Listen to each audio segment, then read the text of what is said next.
I was 22. I was drafted out of graduate school. I thought I was going to be able to finish one semester. I knew had lost my deferment because, after the first 4 years. And I thought I'd get a semester in, but I didn't. I lost a semester's tuition at the University of Miami. I went in, I think it was in November, if I'm not mistaken, of '68. Went to Fort Jackson for basic. Trained with all airborne people. We ran till we dropped, which was actually good for us. We didn't think so at the time. What were you thinking at the time? Oh, I thought I'm headed to Vietnam and I'm going to be dead. That's basically what everybody thought. That's how the thought process, except for the guys in the National Guard, who their fathers were bankers or politicians. That seemed to be the only people that got in the National Guard. So there they're was the some guys. bitterness about that. Well, mostly because those guys had an attitude like we're not going, and they had the candy bars in their pockets and things like that. So I think it was more the bitterness from the way they acted. They felt privileged, And they were. And they were. So there's no question. The National Guard changed radically after Vietnam. I know that. Thank God. This country, needed something different in the National Guard. So we went through basic, 8 weeks. Army is very weird, as you know. It does strange things. They give you testing after 3 days of no sleep, and then when they talk to you about the results of the testing, there were about the group 200 or 300 people that went in with me at the same time at Fort Jackson. About 30 some were college graduates, and only about 20 some qualified for OCS. And they made a joke about it, but the real reason was nobody had any sleep for 3 days. So in a strange way, the Army was filtering out those people that couldn't function with sleep deprivation. I don't think they meant to do it, okay, but that was the Army. I turned down OCS because I had heard that second lieutenants were dying faster than privates in Vietnam. And after I got out of the Army, I understand that the life expectancy of a second lieutenant in the field was about 2 weeks in Vietnam. So the fact that I would have to sign up for an extra year, and the fact that I didn't particularly want to die, okay, I did not go to OCS. Did you think about trying to avoid altogether going or leave the country? No. I'm an American, I didn't particularly believe in Vietnam. I still think it was a major mistake for the United States. I think it hurt us internationally, it hurt us internally. It was something that the CIA wanted and they got. So that's all there is to it. But still, my dad was in the service, all my uncles were in the service. My grandfather was in World War I. My great-great-grandfather was at Gettysburg. It's citizen soldiers.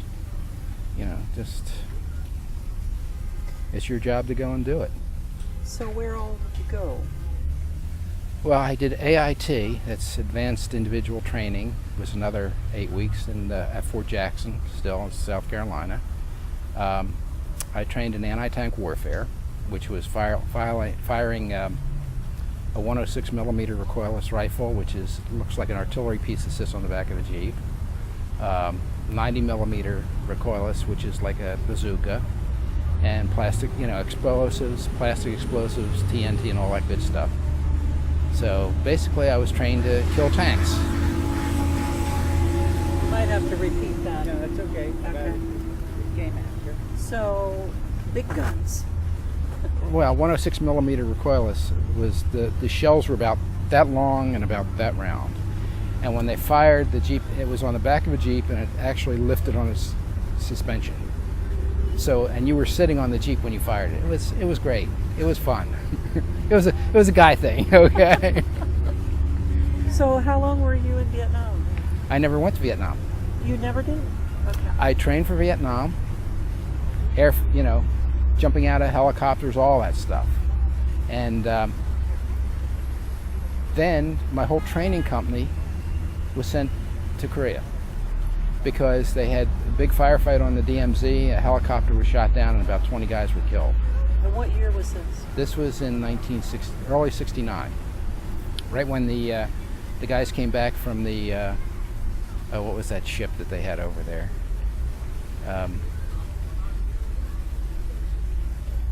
I can't think of the name of it. The Pueblo. The guys from the Pueblo came back in like March or April. So, and then there was this big firefight. So since Vietnam was so hot, North Korea kept threatening to invade. So they decided they had been sending nothing but cooks and, you know, people that hadn't been trained in the infantry to Korea. And people that had their brothers in Vietnam, you know, because you couldn't have two people in Vietnam at the same time. So that's what was there. And after that firefight, they decided they needed people that were trained in the infantry to go and support them. So I get sent over there. When we stopped in Japan in Tokyo, and I bought a camera. That's why, little 16mm camera I carried in my pocket most of the time. Got to the DMZ. Well, when I first got there, they wanted you to extend a certain number of days so you had less than 6 months when your time was up to get out, because they gave you an early out. Because they'd rather have you there for another month than have you come home and have to feed you to do nothing, to sit around in an army camp. Because they had so many people come, because Vietnam was only a 12-month tour, Korea was a 13-month tour. So I was there nearly 14 months. So I extended for the extra time. They load you onto a truck and drive you up to the DMZ, to the company. And I got there, and there was a fight between the sergeant and the lieutenant that sent you to which company you were sent to. And since I was trained in anti-tank, they were going to send me an anti-tank, except they had just filled it with personnel that had never fired the weapon. Nobody had ever fired a 106 mm. They just put bodies in there. And the lieutenant, I hear them arguing, this old sergeant and the lieutenant arguing about where they're going to put me. And the lieutenant comes out and he says to me, "Well, did you actually fire this weapon?" And I said, "Yeah, I qualified expert, which is the best you can be with a 106. And he said, "Oh, okay." So he goes back and he says, "No, we're going to put him in there." So they put me in as the driver of the platoon leader, which was a lieutenant, and they didn't have a jeep, they didn't have a lieutenant, but I was his driver because it fit into the program. Okay. So I went in, and nobody would talk to me. So I'm there about 2 or 3 weeks, and one of the guys comes over and he says, "Can you loan me $20?" And I said to the guys around him, I said, "Is this guy short? You know, is he going home soon? Because I don't want to lend somebody that's not going to pay me back, because $20 was a lot of money, you know, when you're getting paid $100 a month, right?" So they said, "No, he's not." I said, "Okay." So I loaned the guy $20. And he said, "Okay, guys, this guy is not CID." They thought I was Criminal Investigation Division. They thought I had been put in there to see who was smoking dope or who was, you know, whatever. So once I loaned the guy $20, which I didn't know any better that I should have or not, you know, I was okay. So the Army was a very strange experience. It really was. So it's a world apart. Well, when I got out of the Army, some of my friends took me to see Catch-22, and they didn't understand it. And I'd laugh throughout the whole thing because it was the military, you know. So how long were you in altogether? Oh, God. About 1 year and 7 months, roughly. You said that Korea was a hot war. Tell Well, us about what did you experience of when I first quote, combat? When I first got there, I was assigned to the 2nd Battalion, 9th Brigade, 2nd Infantry Division. And they had been up there for about 6 months already. And we had to go out to the DMZ once every 30 days. You know, we rotated. You had a day off after you spent the night all night long on the DMZ. Then you had, the next day was a duty day where we pulled patrols. We drove or walked throughout different parts of the area north of the Imjin River. And then the third night you fixed your Jeep and you went out to the DMZ. Twice the first month I was there, the unit to our left was the 7th Infantry Division, and they called them ping pong units. Every 4 months they would change. Every 3 or 4 months a new unit would come up and the other unit would head south. 2nd and 9th was there semi-permanently. They spent a total, I think, of about 18 months on the DMZ. And so the first month I was there were twice the infiltrators came down and were shooting in our direction and we were shooting in their direction. But it basically was the 7th Division, and if I hadn't been on the left I wouldn't have even seen it, because I was the far left of the 2nd Infantry Division section. So they were shooting in my general direction. It was fascinating. It was like fireworks, because our tracers were like a red-orange and theirs were like a green-blue, and it was like watching fireworks. Except your life was at stake. Yeah. And the thing is, there were mines everywhere too. So we went on patrols all the time, and we were always looking for mines.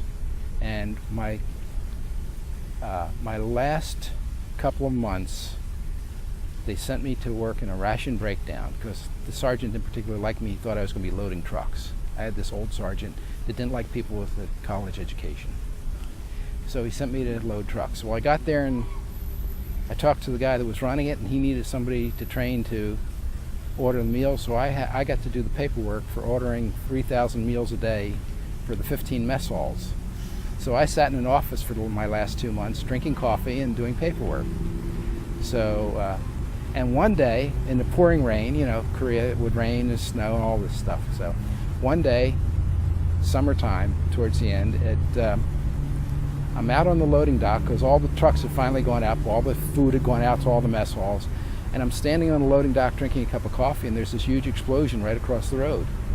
And the guys come running out, and I said, do I need to go get my rifle? And I said, no, it was just a mine washed down from the hill. So, I mean, we didn't think anything of it. It wasn't until, long afterwards I thought that was kind of dumb, that I wasn't too upset by that.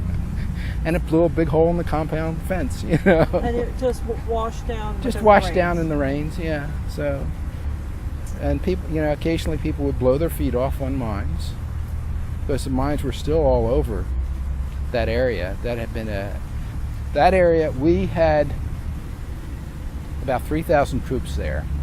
They were north of the Imjin River. The Imjin River was behind us. It had